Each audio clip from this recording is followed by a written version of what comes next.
Hello everyone, welcome to my channel. ఈరోజు ఈ వీడియోలో నెల్లూరులో ఉన్న శ్రీ రాజరాజేశ్వరి అమ్మవారి టెంపుల్ గురించి అయితే కొన్ని విషయాలు అయితే మీతో షేర్ చేస్తాను.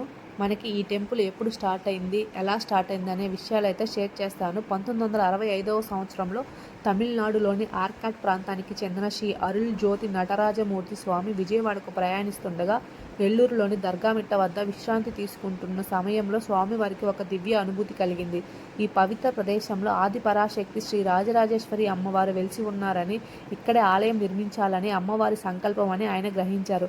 ఆ దివ్య సంకల్పాన్ని నెరవేర్చేందుకు భక్తుల సహకారంతో ఆలయ నిర్మాణాన్ని ప్రారంభించారు.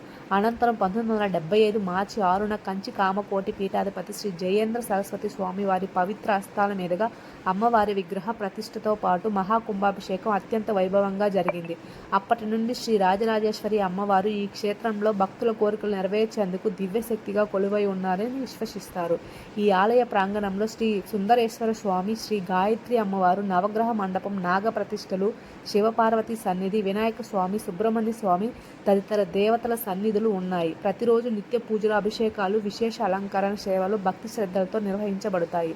ముఖ్యంగా ప్రతి శుక్రవారం జరిగే ప్రత్యేక కుంకుమార్చన, రాహుకాల పూజలో పాల్గొనేందుకు వేలాది మంది భక్తులు ఈ ఆలయానికి తరలివస్తారు. అమ్మవారిని హృదయపూర్వకంగా ప్రార్థిస్తే ఐశ్వర్యము, ఆరోగ్యము, కుటుంబ సౌఖ్యము, మనశ్శాంతి కలుగుతాయని భక్తుల నమ్మకం. మీకు కానీ ఈ వీడియోలో షేర్ చేసిన ఇన్ఫర్మేషన్ నచ్చినట్లయితే like and subscribe. Thank you for watching.